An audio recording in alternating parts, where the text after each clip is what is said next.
Amazon की flying river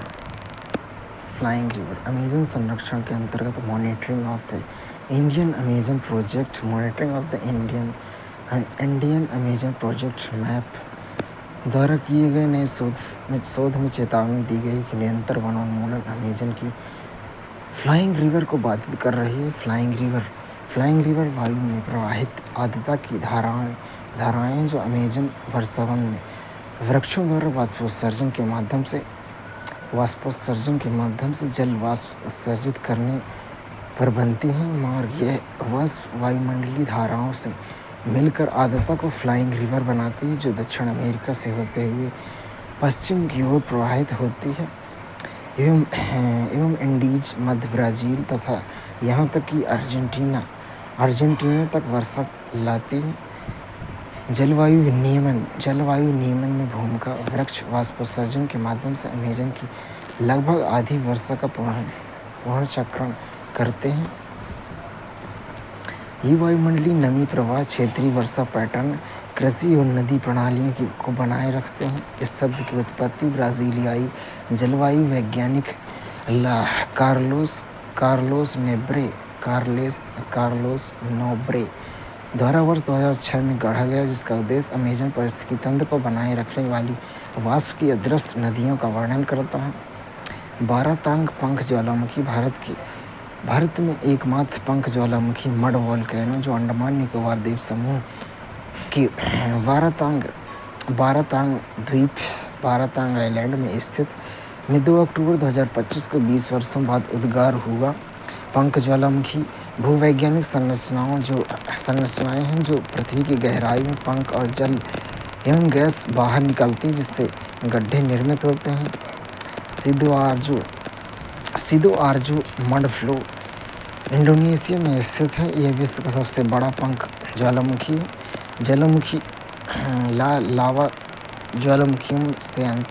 लावा ज्वालामुखियों के विपरीत पंख ज्वालामुखी में पिघली हुई चट्टान उत्सर्जित नहीं होती है।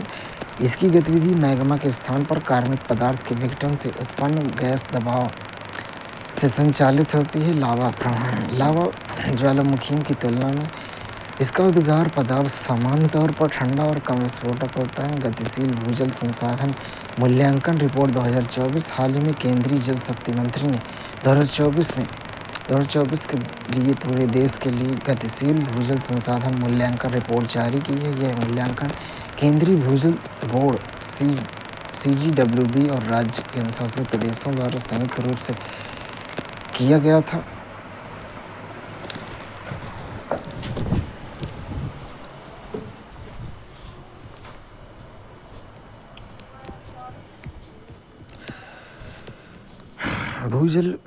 भूजल वह जल है जो मिट्टी और चट्टानों से निस्पंदित होता है और भूमिगत रूप से संग्रहित होता है। जिन चट्टानों में भूजल जमा होता है उन्हें जलभृत एक्वीफर कहा जाता है, जो सामान्य तौर पर बलुआ पत्थर, बजरी, चूना पत्थर या रेत से निर्मित होते हैं। भारत वैश्विक स्तर पर भूजल का सबसे बड़ा उपभोक्ता है, जो वैश्विक भूजल संसाधन का लगभग 25% उपयोग करता है। भूजल भारत की कृषि पेयजल सुरक्षा का मुख्य आधार है, जो सिंचाई में लगभग 62%, ग्रामीण जल आपूर्ति में 85%, शहरी जल आपूर्ति में 50% योगदान देता है। भारत में भूजल विनियमन में कानूनी ढांचा भारतीय सूखाचार अधिनियम 1882 भूजल स्वामित्व को भूमि अधिकारों से जोड़ता है। सार्वजनिक ट्रस्ट सिद्धांत उच्चतम न्यायालय 2004 भूजल को एक साझा संसाधन के रूप में संरक्षित करना सरकार की जिम्मेदारी है। विनियमन तंत्र केंद्रीय भूजल प्राधिकरण CGWA विनियमों को लागू करता है, अधिसूचित क्षेत्रों की घोषणा करता है और निष्कर्षण के लिए NOC जारी करता है। संवैधानिक ढांचा भूजल राज्य सूची के अंतर्गत आता है। राज्य केंद्र सरकार के मार्गदर्शन से इसका प्रबंधन करते हैं। नीति और विनियमन प्रयास में वर्ष 2016 में 2 विधेयक प्रस्तावित किए गए। राष्ट्रीय जल रूपरेखा विधेयक का मसौदा और भूजल के संरक्षण, सुरक्षा, विनियमन और प्रबंधन के लिए विधेयक मॉडल। महाराष्ट्र जैसे राज्यों ने निष्कर्षण को विनियमित करने और साझा संसाधनों की रक्षा करने के लिए कानून बनाए हैं। रिपोर्ट के निष्कर्ष भूजल पुनर्भरण और निष्कर्ष कुल वार्षिक भूजल पुनर्भरण 446.9 बिलियन क्यूबिक मीटर BCM। निष्कर्षण योग भूजल संसाधन 406.19 BCM। प्राकृतिक निर्वहन के लिए मूल्यांकन के बाद वार्षिक भूजल निष्कर्षण 245.64 BCM। भूजल निष्कर्षण का चरण 60.47%। राष्ट्रीय औसत क्षेत्रीय विविधताएं भूजल निष्कर्षण का चरण 100% से अधिक पंजाब, राजस्थान, दादर और नगर हवेली, दमन दीव, हरियाणा, दिल्ली में भूजल निष्कर्षण चरण 90 से 100% तक शून्य है। भूजल निष्कर्षण चरण 70 से 90% के बीच तमिलनाडु, उत्तर प्रदेश, पुदुचेरी, चंडीगढ़। भूजल निष्कर्षण का चरण 70% से कम आंध्र प्रदेश, अरुणाचल प्रदेश, असम, बिहार, छत्तीसगढ़, गोवा, गुजरात, हिमाचल प्रदेश, झारखंड, कर्नाटक, केरल, मध्य प्रदेश, महाराष्ट्र, मणिपुर, मेघालय, मिजोरम, नागालैंड, ओडिशा, सिक्किम, तेलंगाना, त्रिपुरा, उत्तराखंड, पश्चिम बंगाल, अंडमान निकोबार द्वीप, जम्मू कश्मीर, लद्दाख, लक्षद्वीप। भूजल संबंधी आंकड़े वर्ष 2017 से 24 में 2017 में भूजल पुनर्भरण में 15 BCM की वृद्धि हुई है। वर्ष 2017 की तुलना में भूजल निष्कर्षण में 3 BCM की कमी आई है। टैंकों, तालाबों, संरचनाओं से पुनर्भरण से 11.36 BCM की वृद्धि हुई है वर्ष 2017 में 13.98 BCM से वर्ष 2024 में 25.234 BCM तक। अतिरिक्त जानकारी यह है कि केंद्रीय भूजल बोर्ड CGWB जल संसाधन विभाग जल शक्ति मंत्रालय के तहत एक वैधानिक विभाग है। केंद्रीय भूजल बोर्ड इसका गठन भूजल नीतियों और कार्यक्रमों को विकसित करने के लिए 1970 में एक एक्सप्लोरेटरी ट्यूबवेल ऑर्गेनाइजेशन ETO का नाम बदलकर इसकी स्थापना की गई। 1997 से भूजल के विकास और प्रबंधन को विनियमित और नियंत्रित करने के लिए केंद्रीय भूजल प्राधिकरण के रूप में कार्य कर रहा है। इसके प्रमुख अध्यक्ष होते हैं। उनके बाद 5 सदस्य होते हैं। मुख्यालय फरीदाबाद, हरियाणा में। भूजल प्रबंधन के लिए सरकारी पहल जल शक्ति अभियान JSA 2019 योजनाओं के अभिसरण के माध्यम से वर्षा जल संचयन और जल संरक्षण पर केंद्रित है। चरण 5 कैच द रेन 2024 में अटल भूजल योजना 2020 7 राज्यों के 80 जिलों में जल तनावग्रस्त ग्राम पंचायतों में भूजल प्रबंधन, प्रधानमंत्री कृषि सिंचाई योजना PMKSY हर खेत को पानी जैसी पहलों के साथ सिंचाई कवरेज और जल उपयोग दक्षता को बढ़ाता है। मिशन अमृत सरोवर 2022 जल संरक्षण के लिए प्रति जिला 75 जल निकायों के निर्माण का कायाकल्प का लक्ष्य है। भूजल पुनर्भरण में योगदान वर्षा कुल भूजल पुनर्भरण में 60% योगदान देती है, जो इसे प्राथमिक योगदानकर्ता बनाता है। जल निकाय, टैंक और तालाब पुनर्भरण में महत्वपूर्ण योगदान करता है। इन स्रोतों से पुनर्भरण वर्ष 2017 से 2024 तक 11.36 BCM लगभग 13.98 BCM से 25.34 BCM तक बढ़ गया। जल गुणवत्ता संबंधी चिंताएं भूजल के संदूषण, आर्सेनिक, फ्लोराइड, नाइट्रेट, यूरेनियम जैसे प्रदूषकों की उपस्थिति विभिन्न क्षेत्रों में भूजल की गुणवत्ता को प्रभावित करती है। सिंचाई उपलब्धता 81% भूजल नमूने सिंचाई के लिए उपयुक्त माने जाते हैं। पूर्वोत्तर राज्यों में 100% भूजल को सिंचाई के लिए उपयुक्त के रूप में उत्कृष्ट के रूप में वर्गीकृत किया गया है।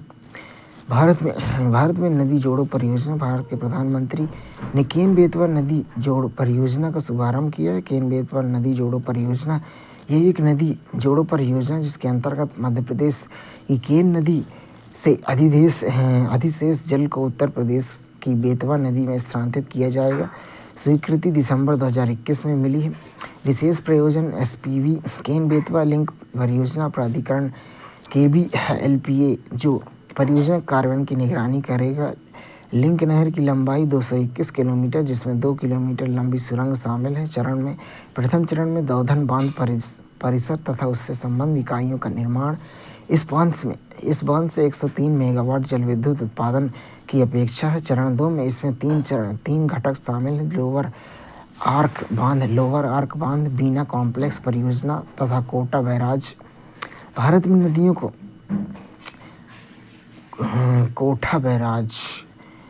नदियों को जोड़ने की ऐतिहासिक पृष्ठभूमि। 130 वर्ष पूर्व नदियों को आपस में जोड़ने की अवधारणा सबसे पहले सर आर्थर कॉटन ने प्रस्तावित की थी। उन्होंने गोदावरी कृष्णा नदी घाटियों के सिंचाई बांधों का डिजाइन तैयार किया। 1972 में डॉक्टर के.एल. राव ने गंगा और कावेरी नदियों को जोड़ने के लिए राष्ट्रीय जल ग्रिड का सुझाव दिया, लेकिन उच्च लागत के लिए उनकी आलोचना की गई। 1972 में कैप्टन दस्तूर ने हिमालय और प्रायद्वीपीय नदियों को जोड़ने के लिए गारलैंड नहर का प्रस्ताव रखा, लेकिन तकनीकी चुनौतियों का सामना करना पड़ा। 1980 में राष्ट्रीय परिप्रेक्ष्य योजना नेशनल पर्सपेक्टिव प्लान (NPP) शुरू की गई, जिसमें जल हस्तांतरण के लिए 30 नदी लिंक, 14 हिमालयी, 16 प्रायद्वीपीय नदियों की पहचान की गई है।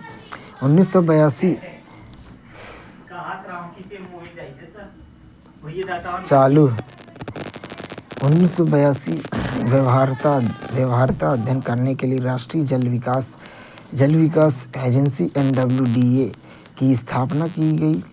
वर्ष 2002 सर्वोच्च न्यायालय ने एक जनहित याचिका के माध्यम से सरकार को इंटरलिंकिंग परियोजनाओं में तेजी लाने का निर्देश दिया। राष्ट्रीय परिप्रेक्ष्य योजना (NPP) नदी जोड़ो परियोजनाओं के लिए भारत सरकार द्वारा वर्ष 1980 में तैयार की गई। राष्ट्रीय जल विकास प्राधिकरण (NWDA) NPP के अंतर्गत नदी जोड़ो परियोजनाओं के क्रियान्वयन के लिए उत्तरदायी है। NPP के घटक: हिमालयी नदियों का विकास घटक, प्रायद्वीपीय नदियों का विकास घटक। NPP के अंतर्गत 30 लिंक परियोजनाओं की पहचान की गई है, जिसमें 14 हिमालयी, 16 प्रायद्वीपीय लिंक शामिल हैं। केन-बेतवा लिंक परियोजना NPP के अंतर्गत नदियों की पहली अंतर संयोजन परियोजना है। भारत में नदियों को आपस में जोड़ने की आवश्यकता। जल की कमी: 600 मिलियन लोग उच्च जल संकट का सामना कर रहे हैं। अधिशेष जल को राजस्थान, बुंदेलखंड जैसे सूखाग्रस्त क्षेत्रों में स्थानांतरित किया जाएगा। असमान जल वितरण: भारत का 80% जल प्रवाह मानसून के दौरान होता है, जिससे कुछ क्षेत्रों में बाढ़ आती है और अन्य में सूखा पड़ता है। कृषि संबंधी आवश्यकताएं: इंटरलिंकिंग परियोजनाओं से 35 मिलियन हेक्टेयर अतिरिक्त भूमि की सिंचाई हो सकती है, जिससे खाद्य सुरक्षा में वृद्धि होगी। जल विद्युत क्षमता: भारत में अप्रयुक्त जल विद्युत क्षमता ILR 34,000 मेगावाट स्वच्छ ऊर्जा उत्पन्न कर सकता है। जल परिवर्तन संबंधी लचीलापन: जलवायु परिवर्तन के कारण अनियमित वर्षा जल संसाधनों को प्रभावित करती है। केन-बेतवा नदियों के बारे में दोनों हैं। उद्गम मध्य प्रदेश में उत्पन्न होती है। केन नदी, इसका उद्गम मध्य प्रदेश के जबलपुर के कैमूर पर्वतमाला के उत्तर पश्चिम ढलानों से होता है। यह उत्तर प्रदेश के बांदा जिले में यमुना नदी में मिलती है। बेतवा नदी का उद्गम मध्य प्रदेश के होशंगाबाद के निकट विंध्य पर्वतमाला से होता है। यह बुंदेलखंड क्षेत्र से होकर बहती है और उत्तर प्रदेश के हमीरपुर में यमुना नदी में मिल जाती है। नदी तंत्र: दोनों नदियां यमुना की सहायक नदियां हैं। बेतवा नदी पर बांध राजघाट, परीछा तथा माता टीला। केन नदी पन्ना टाइगर रिजर्व से प्रवाहित होती है। जल विचलन, वाटर डाइवर्जन की विफलता के वैश्विक उदाहरण में फ्लोरिडा की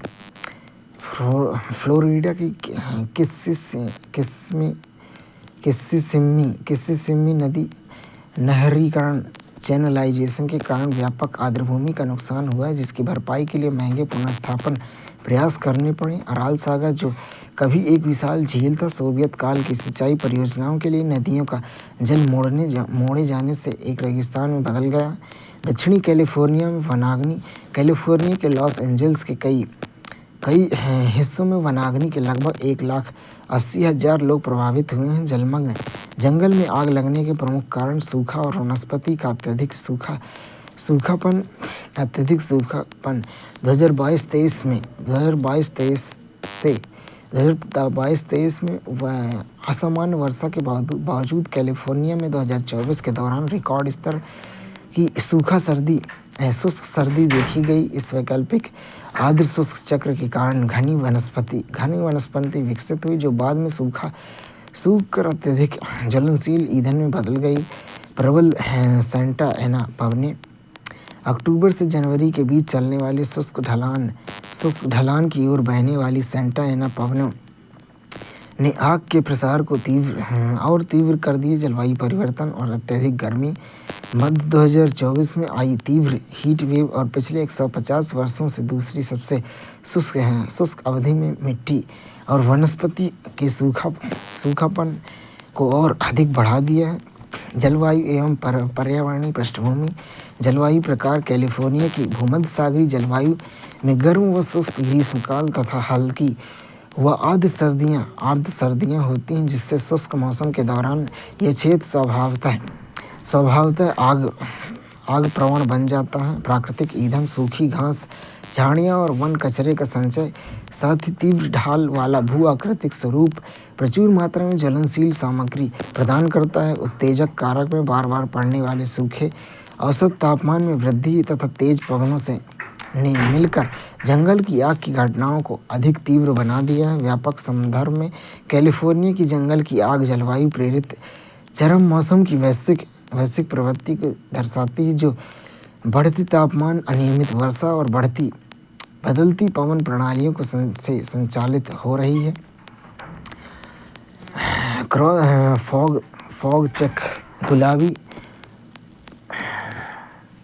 फॉग चेक गुलाबी अग्निरोधक पदार्थ। फॉग चेक अमोनियम फॉस्फेट से बने अग्निरोधक रसायन हैं, जो आग के फैलाव को धीमा करने में मदद करते हैं। इसका उपयोग मुख्य रूप से अमेरिकी प्राधिकरणों द्वारा किया जाता है। रंग अग्निरोधक पदार्थ को गुलाबी रंग मिलाया जाता है ताकि अग्निशमन कर्मी भूदृश्य के बीच आग की रेखाओं को आसानी से देख सके। कैंसरकारी प्रभाव। फॉग चेक में क्रोमियम और कैडमियम जैसी विषैली धातुएं पाई जाती हैं, जो मनुष्यों में कैंसर तथा गुर्दे और यकृत संबंधी रोगों का कारण बन सकती हैं। Ghost island. हाल ही में कैस्पियन सागर में पंख ज्वालामुखी विस्फोट मड वोल्केनो इरप्शन से उत्पन्न हुआ एक अस्थायी घोस्ट आइलैंड चर्चा में रहा।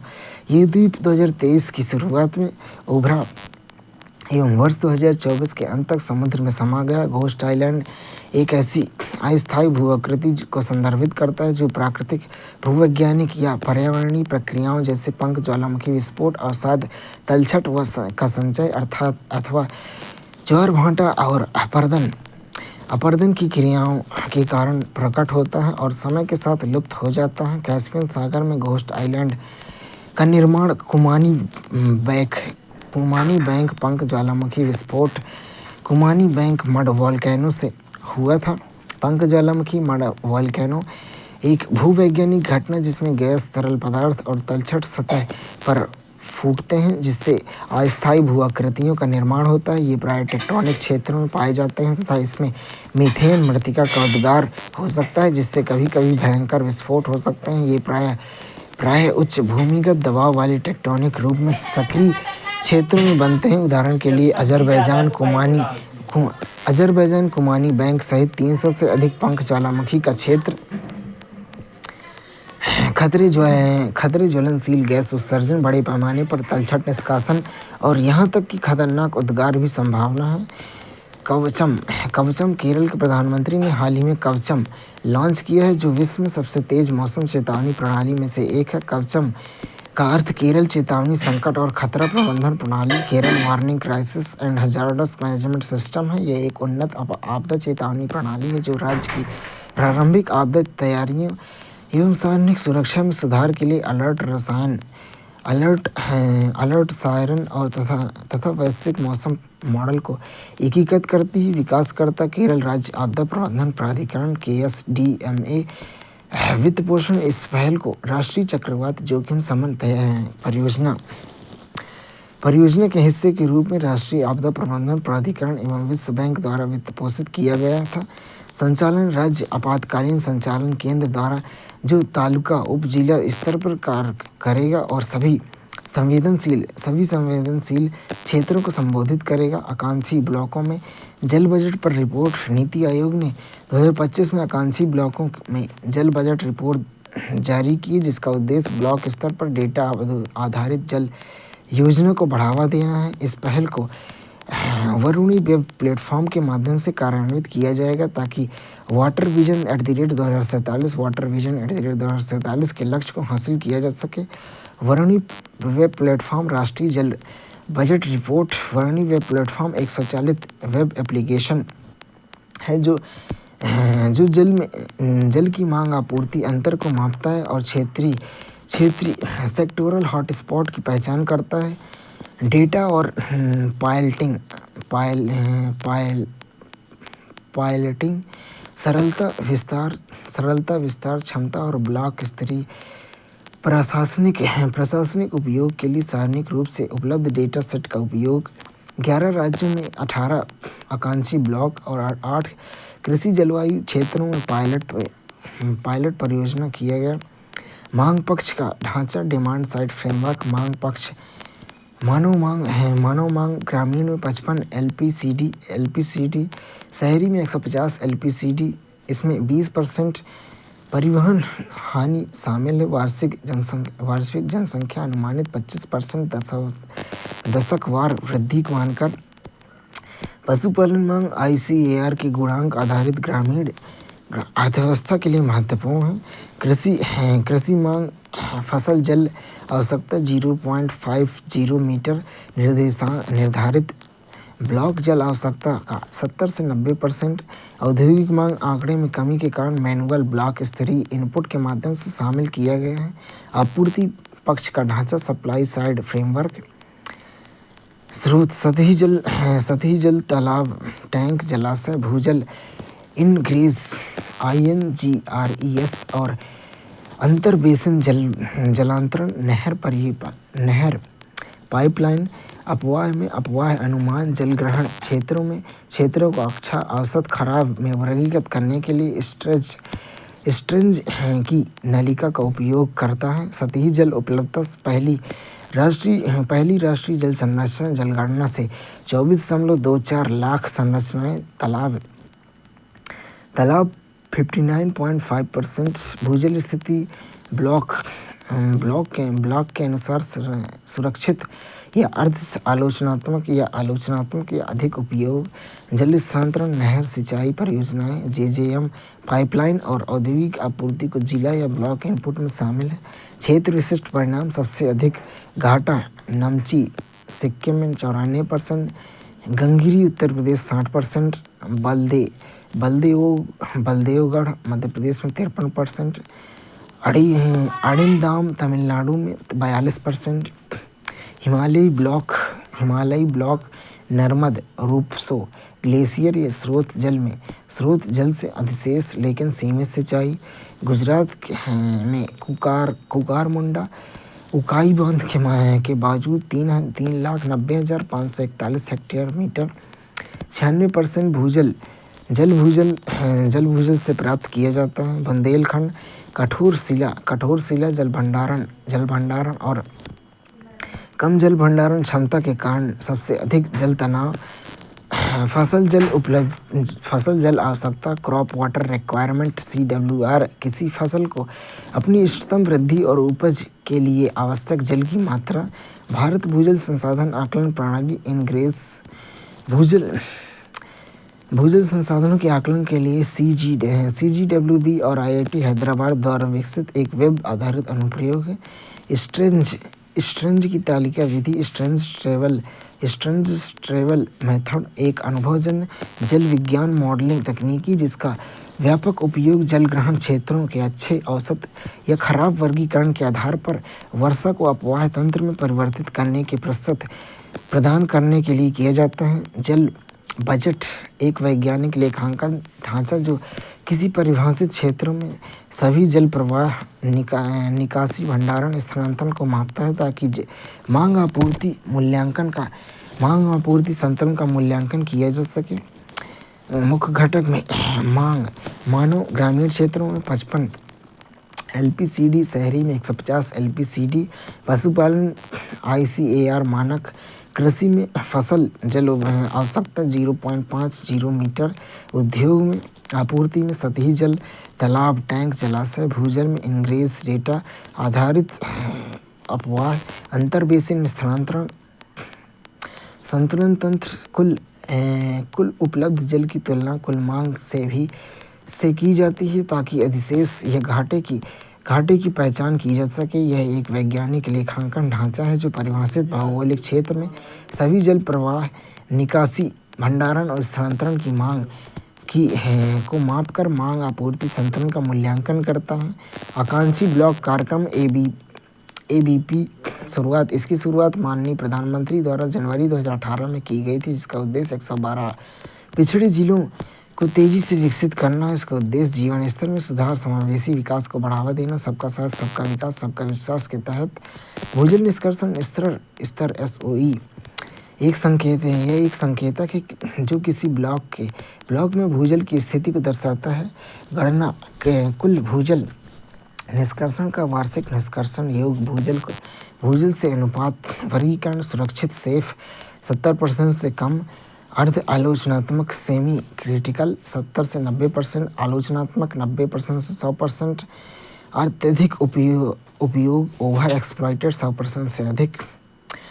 धारा विकास मॉडल सिक्किम सरकार की एक पहल 2008 से 9 में शुरू की गई, जिसका उद्देश्य सूखती झरनों को पुनर्जीवित करने, ग्रामीण जल सुरक्षा सुनिश्चित करना, पद्धति में वैज्ञानिक उपकरणों,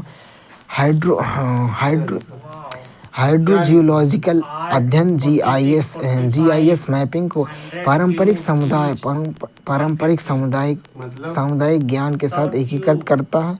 मुख्य हस्तक्षेप झरना क्षेत्र स्प्रिंग सेट विकास के माध्यम से भूजल पुनर्भरण को बढ़ाना है, जल बहाव को धीमे करने और जल रिसाव परकोलेशन बढ़ाने के लिए खाइयों और तालाबों का निर्माण करना है। डीप ओशन मिशन भारत का पहला मानवयुक्त गहरे समुद्र मिशन समुद्रयान, जिसमें पनडुब्बी वाहन मत्स्य का उपयोग करके 6000 मीटर की गहराई तक पहुंचना है, जिससे 2026 के अंत तक लॉन्च किया जाना है। Deep ocean mission DOM Bharat का एक प्रमुख महत्वाकांक्षी कार्यक्रम जो समुद्र के भीतर अन्वेषण के लिए समर्पित है। क्रियान्वयन एजेंसी पृथ्वी विज्ञान मंत्रालय। लक्ष्य सरकार की ब्लू इकोनॉमी पहलों का समर्थन करना है। स्वीकृत बजट में केंद्रीय मंत्रिमंडल 2021 में स्वीकृत 4077 करोड़। क्रियान्वयन मिशन मोड 5 वर्षों चरणबद्ध रूप से होगा। मुख्य 6 घटक हैं डीप सी माइनिंग और मानवयुक्त पनडुब्बी के लिए तकनीकी का विकास। मानवयुक्त पनडुब्बी समुद्रयान तीन लोगों को 6000 मीटर की गहराई तक ले जाने में सक्षम तथा वैज्ञानिक सेंसरों से सुसज्जित है। इंटीग्रेटेड माइनिंग सिस्टम केंद्रीय भारतीय महासागर में 6000 मीटर की गहराई पर पॉलीमेटालिक नोड्यूल का खनन। अंतर्राष्ट्रीय सीबेड अथॉरिटी UN के तहत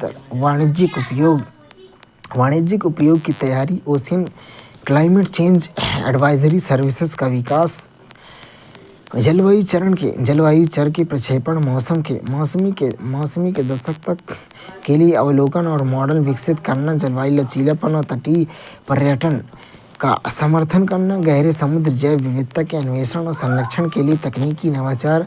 गहरे समुद्र के पौधे, जीव जंतु और सूक्ष्म जीवों का जैव प्रोस्पेक्टिंग और सतत उपयोग। ब्लू इकोनॉमी के प्राथमिक क्षेत्र मरीन फिशरीज और संबद्ध सेवाओं का समर्थन। डीप ओशन सर्वे अन्वेषण। हिंद महासागर में के मध्य सागरीय पर्वतों के साथ बहुधातु हाइड्रोथर्मल सल्फाइड की पहचान। महासागर से ऊर्जा या मीठे जल। Offshore ocean thermal energy conservation OTEC संचालित। Deep साइलेशन plant. ब्लू इकोनॉमी के प्राथमिक क्षेत्र ऑफशोर ऊर्जा विकास का समर्थन। अग्रणी marine station for ocean biology महासागर जीव विज्ञान और इंजीनियरिंग में मानव क्षमता विकास, औद्योगिक अनुप्रयोगों के लिए of site business incubator, blue economy के प्राथमिक क्षेत्र, marine biology, blue trade, blue manufacturing का समर्थन।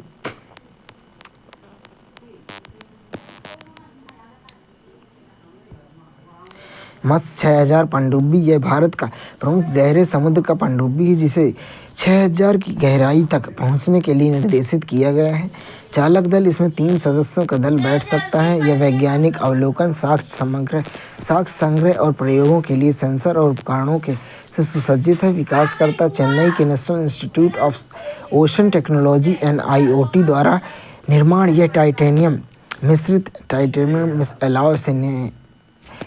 मिश्र धातु टाइटेनियम अलॉय से निर्मित है। 6000 बार तक के दबाव को सहन करने योग्य निर्मित किया गया है। विशेषताएं, यह उच्च दबाव सहने के लिए डिजाइन किया गया है। इसमें सभी दिशाओं में गति के लिए प्रोपेलर, चालक दल के अवलोकन के लिए व्यू पोर्ट तथा ध्वनि प्रणालियों, एक्वेस्टिक सिस्टम के माध्यम से संचार की सुविधा भी उपलब्ध है। मत्स्य 6000 में रिमोट ऑपरेटेड व्हीकल ROV और ऑटोनोमस रिमोट व्हीकल AUV की विशेषताओं का संयोजन भी शामिल है। भारत का लक्ष्य संयुक्त राज्य अमेरिका, रूस, चीन, फ्रांस और जापान जैसे अन्य देशों में शामिल होना है, जिससे गहरे समुद्र में क्रू मिशन सफलतापूर्वक संचालित किए हैं। प्रोजेक्ट आइस क्रंच, हाल ही में भारत स्विस संयुक्त अनुसंधान प्रोजेक्ट आइस क्रंच उत्तर पश्चिम हिमालय के में हिम नाभिकीकरण और मेघ संघनन, नाभिक गुण, आइस न्यूक्लिएटिंग पार्टिकल्स और cloud condensation nuclei properties in the north western Himalayas का शुभारंभ किया गया। आइस क्रंच भारतीय वैज्ञानिकों स्विट्जरलैंड के ETH ज्यूरिच द्वारा संयुक्त अनुसंधान उद्देश्य। इस परियोजना का उद्देश्य क्षेत्र में हिम नाभिकीकरणों और मेघ संघनन नाभिकीय गुणों की खोज करना है। बादलों में चालू महत्व, बादलों के सूक्ष्म भौतिकी में एरोसोल की भूमिका तथा हिमालयी क्षेत्र में जलवायु प्रणालियों और वर्षापन के व्यापक प्रभाव को समझना। दक्कन ज्वालामुखी, एक अध्ययन में पाया गया कि दक्कन ज्वालामुखी गतिविधियां, जिसमें लगभग 6 मिलियन वर्ष पहले जीव जंतुओं के बड़े पैमाने पर विलुप्त होने का कारण बनी है। एक का उष्णकटिबंधीय वनस्पतियों का बहुत कम प्रभाव पड़ा है। दक्कन ज्वालामुखी गतिविधि, यह भारत में दक्कन पठार पर व्यापक ज्वालामुखी गतिविधियों को संदर्भित करता है, जो मुख्य रूप से क्रीटेशियन पैलियोजोइक संक्रमण के दौरान घटित हुई थी।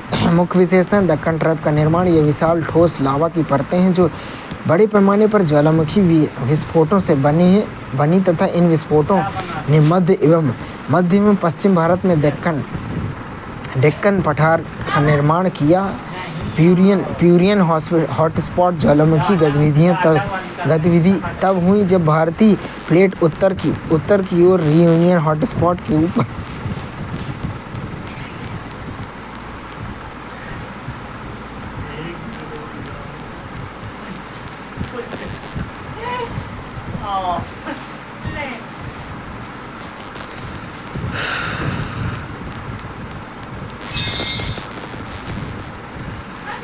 प्यूरियन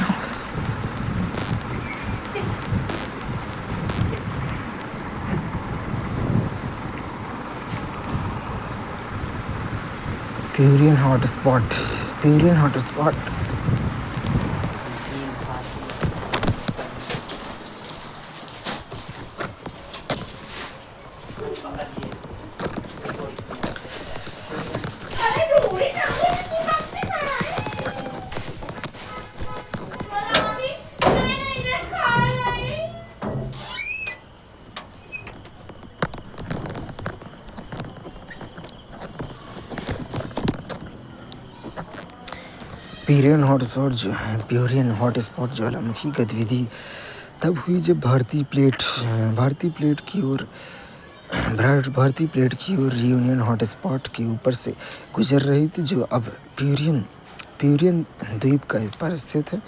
मृदा निर्माण इन विस्फोटों से बने बेसाल्ट के अपक्षय वेदरिंग से काली रेगुर मृदा का निर्माण हुआ, जो अपनी उर्वरता के लिए जानी जाती है। जलवायु प्रवाह इन विस्फोटों ने बड़े पैमाने पर ग्रीन हाउस गैस जैसे कार्बन डाइऑक्साइड और सल्फर एरोसॉल उत्सर्जित की है, जिसमें वैश्विक जलवायु में परिवर्तन हुए हैं, जिसमें ग्लोबल वार्मिंग और अम्लीय वर्षा शामिल है। इन जलवायु घटनाओं ने विभिन्न प्रजातियों के विलुप्त होने में योगदान दिया है, जिसमें गैर पक्षी डायनासोर, नॉन एविएशन डायनासोर शामिल हैं। सामूहिक विलुप्ति मास एक्सटिंक्शन की घटना पृथ्वी पर जैव विविधता बायोडायवर्सिटी के तीव्र और व्यापक नुकसान का कारण बनने वाली आपदात्मक घटनाएं कारण है। प्रमुख ज्वालामुखी परिवर्तन, कार्बन चक्र में बाधाएं, क्षुद्रग्रह एस्टेरॉयड प्रवाह या विशाल ज्वालामुखी विस्फोट, क्रिटेशियस पैलियोजोइक KPG विलुप्ति। यह घटना 66 मिलियन वर्ष पहले हुई थी, जिसे मेसोजोइक युग का अंत चिन्हित किया गया। यह घटना मैक्सिको के युकाटन प्रायद्वीप के पास एक विशाल उल्कापिंड के टकराने के कारण हुई, जिससे 120 मील चौड़ा क्रेटर का निर्माण हुआ। प्रभाव क्षेत्र में 900 मील के दायरे में तुरंत जंगल में आग लग गई। वायुमंडल में मलबे और सल्फर के कारण वैश्विक शीतलन, सुनामी और पारिस्थितिकी तंत्र का विघटन हुआ। उत्तेजक कारक, भारत में दक्कन ज्वालामुखी विस्फोट ने जलवायु परिवर्तन को बढ़ावा दिया गया है। परिणाम, लगभग 76% सभी प्रजातियां विलुप्त हो गईं, जिसमें गैर पक्षी डायनासोर, नॉन एविएशन डायनासोर भी शामिल हैं।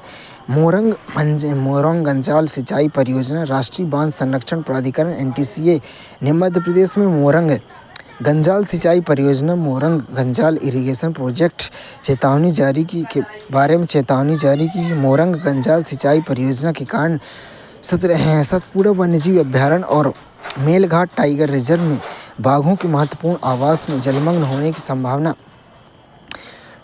है। सतपुड़ा वन्यजीव अभयारण्य वर्ष 2000 में स्थापना हुई। नर्मदा नदी के दक्षिण में होशंगाबाद मध्य प्रदेश में स्थित भौगोलिक अवस्थिति मध्य भारतीय परिदृश्य में सतपुड़ा पर्वत की श्रृंखला में स्थित सतपुड़ा का अर्थ सात मोड़ जो नर्मदा और ताप्ती नदियों के बीच जल विभाजक का निर्माण करता है। इसकी पेंच राष्ट्रीय उद्यान के साथ गलियारा कनेक्टिविटी है। यह अभयारण्य बंगाल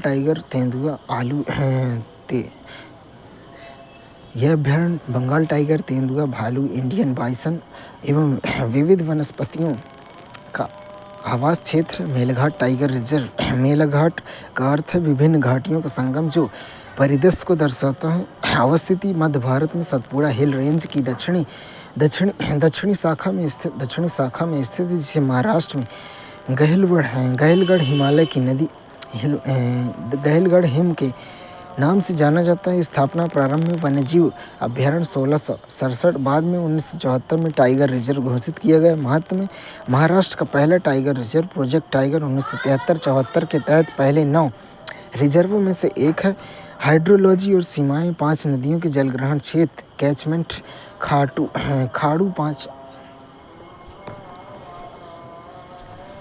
खांडू, खापड़ा, सिपना, गड़गा, डोलर और तापी नदी की सहायक नदियां हैं। तापी नदी और गविलगढ़ रेंज में से सीमाबद्ध जनजातियां मुख्यतः कोरुकू जनजाति, साथ ही गावली, गोंड और अन्य जनजातियां। वनस्पति में उष्णकटिबंधीय शुष्क पर्णपाती वन, मुख्यतः सागवन। अन्य प्रजातियों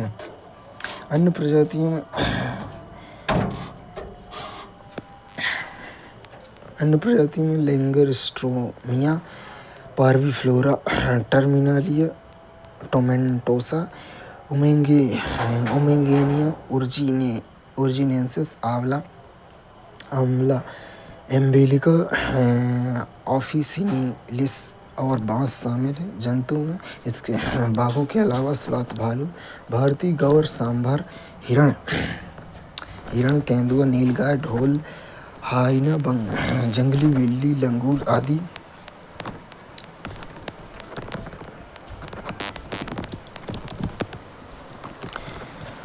लाइट फिशिंग भारत की समुद्री तट रेखा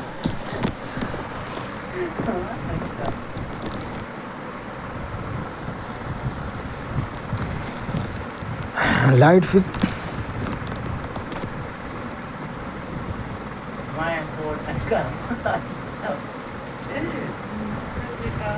हल्ला करते रहता, मैं छत मंगाई रहा हूँ ना।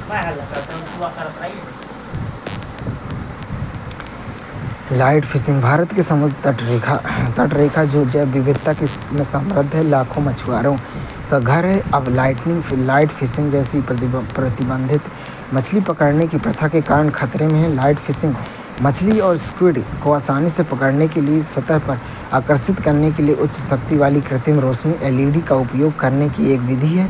भारत में अनन्य आर्थिक क्षेत्र एक्सक्लूसिव इकोनॉमिक जोन EEZ में वर्ष 2017 में प्रतिबंधित है, लेकिन प्रवर्तन कमज़ोर बना हुआ है। महाराष्ट्र, तमिलनाडु, आंध्र प्रदेश जैसे राज्यों में आंशिक प्रतिबंध या कमज़ोर प्रवर्तन है।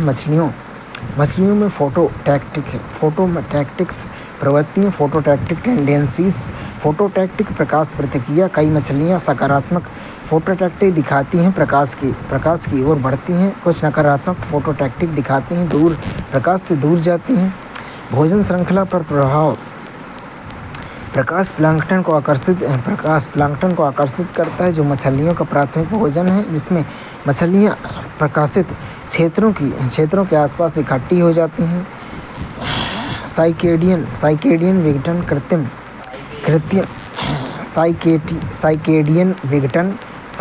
विघटन कृत्रिम प्रकाश प्राकृतिक चंद्रमा और खगोलीय संकेतों के साथ हस्तक्षेप करता है, जिससे प्रवास और खाद्य श्रृंखला में परिवर्तन आता है।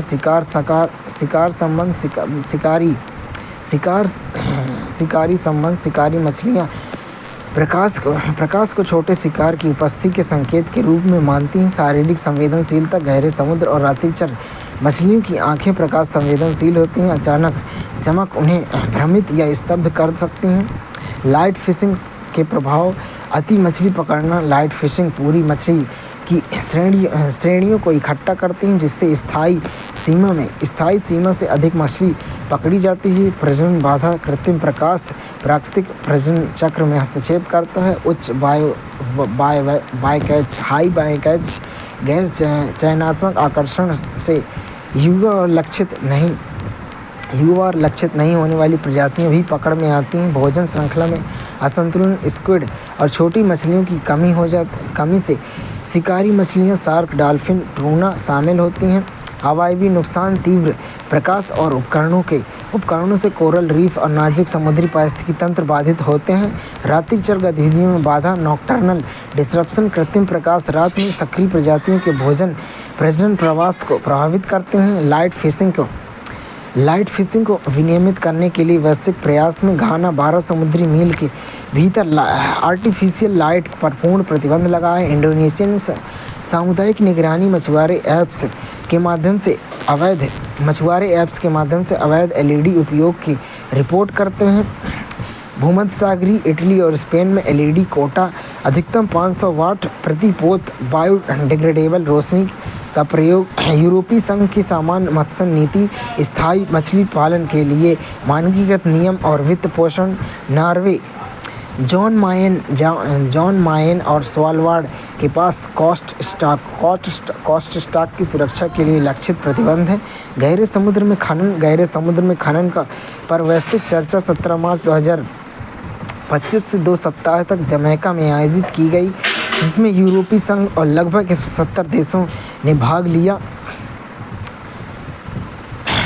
यह बैठक अंतर्राष्ट्रीय समुद्री तल प्राधिकरण ISA के 30वें सत्र का हिस्सा है। अंतर्राष्ट्रीय समुद्री तल प्राधिकरण एक स्वायत्त अंतर्राष्ट्रीय संगठन 1982 अनक्लॉज 1994 के इम्प्लीमेंटिंग एग्रीमेंट के तहत स्थापित है। ISA मानवता के हित में गहरे गहरे समुद्री तल से संबंधित खनिज गतिविधियों का विनियमन करता है, साथ ही समुद्री पर्यावरण की सुरक्षा सुनिश्चित करता है। किंगस्टन जमैका में मुख्यालय है, जून 1996 से कार्यरत है। प्रमुख कार्य क्षेत्र में खनिजों से संबंधित गतिविधियों का संपूर्ण मानवता के हित में संगठन और नियंत्रण करना है। गहरे समुद्र तल का खनन के लिए हानिकारक प्रभावों से समुद्री पर्यावरण की प्रभावी सुरक्षा सुनिश्चित करता है। क्षेत्र में राष्ट्रीय अधिकार क्षेत्र से परे समुद्री तल और महासागर की सतह अनुक्लॉज के तहत मानवता की साझा विरासत घोषित करता है। विश्व के लगभग 54% महासागरों में शामिल करता है। सदस्यता अनुक्लॉज के सभी पक्षकार राज्य स्वायत्त इप्सो फैक्टो सदस्य होते हैं। अनुच्छेद 156 के तहत 1 नवंबर 2025 तक 171 सदस्य हैं, 170 प्लस देश प्लस यूरोपीय संघ। संस्थागत संरचना महासभा ही सर्वोच्च निकाय है। परिषद काउंसिल कार्यकारी निकाय है। सचिवालय सेक्रेटेरिएट है। विधिक तकनीकी आयोग legal and technical commission LTC है। मुख्य कार्य माइनिंग कोड का निर्माण, अन्वेषण, अनुसंधानों का विनियमन, समुद्री तल गतिविधियों से संबंधित पर्यावरण संरक्षण की निगरानी करना, गहरे समुद्र में खनन। इसमें 200 मीटर से अधिक गहराई पर महासागर तल से तांबा, निकेल, कोबाल्ट और दुर्लभ पृथ्वी तत्वों रेयर अर्थ एलिमेंट जैसे खनिजों का निष्कर्षण शामिल है। गहरे समुद्र खनन अनुबंधों में की वर्तमान स्थिति 2001 में अब तक ISA द्वारा 30 अन्वेषण अनुबंध किए गए हैं। 24 जनवरी 2025 तक भारत के पास हिंद महासागर में 2 अन्वेषण अनुबंध और उससे 2024 में 2 और के लिए आवेदन किया गया है। कई यूरोपीय देशों के पास ISA के साथ अनुबंध है। नॉर्वे अपने विशेष आर्थिक क्षेत्र EEZ में खनन की योजना बना रहा है। माइनिंग कोड एक अंतर्राष्ट्रीय समुद्री तल प्राधिकरण इंटरनेशनल सीबेड अथॉरिटी ISA द्वारा स्थापित विनियमों और प्रक्रियाओं का एक समूह है। उद्देश्य राष्ट्रीय अधिकार क्षेत्र से परे स्थिर गहरे समुद्र तल में खनिज संसाधनों के अन्वेषण और दोहन को नियंत्रित करता है। संयुक्त राष्ट्र गहरे समुद्री अभिसमय United Nation Convention on the law of seas UNCLOS यह अंतर्राष्ट्रीय संधि है जो विश्व के महासागरों से जुड़े सभी पहलुओं जैसे नौवहन, संसाधन प्रबंधन, पर्यावरण संरक्षण को नियंत्रित करती है। वर्ष 1982 में अपनाया गया था, जो समुद्री गतिविधियों के लिए विधि के लिए एक कानूनी ढांचा प्रदान करता है। महासागरीय संसाधनों के शांतिपूर्ण ढंग से न्यायसंगत उपयोग को सुनिश्चित करता है। माजुली नदी द्वीप हाल ही में जैव विविधता संरक्षण संगठन अरण्यक द्वारा किए गए 6 दिवसीय सर्वेक्षण में असम के माजुली नदी द्वीप जिले में मानव वन्यजीव संघर्ष HWC में वृद्धि पर प्रकाश डाला गया है। माजुली नदी द्वीप, माजुली का अर्थ है 2 समानांतर नदियों के बीच की भूमि।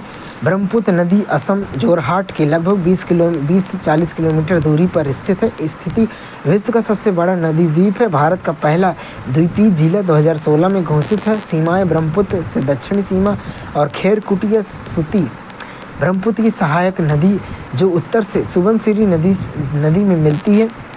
से मिलती है। समुदाय मिशिंग देओरी असमिया समुदाय अर्थव्यवस्था कृषि, उपजाऊ जलोढ़ मिट्टी, मत्स्य पालन और तथा हथकरघा उद्योग। संस्कृति 21 सत्र वैष्णव मठ, मुखौटा निर्माण कला तथा नव वैष्णववाद।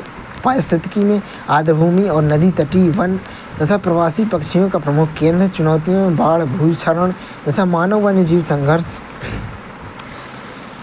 राइजोटोप प्रोजेक्ट अंतर्राष्ट्रीय परमाणु ऊर्जा एजेंसी IAEA के सहयोग से दक्षिण अफ्रीका के एक विश्वविद्यालय द्वारा शुरू की गई राइजोटोप परियोजना के तहत गैंडों के सींगों में रेडियोधर्मी आइसोटोप इंजेक्ट किए जाते हैं, जिससे इन सींगों का पता लगाया जा सकता है। यह तकनीकी सींगों को तस्करी के लिए अवांछनीय बना देती है। आइसोटोप टैगिंग रेडियो समस्थानिक ये तत्वों के अस्थिर रूप होते हैं जो विकिरण उत्सर्जित करते हैं और स्थिर रूपों में परिवर्तित हो जाते हैं, जिससे उनका पता लगाना और पहचान करना सरल हो जाता है। प्रक्रिया गैंडों के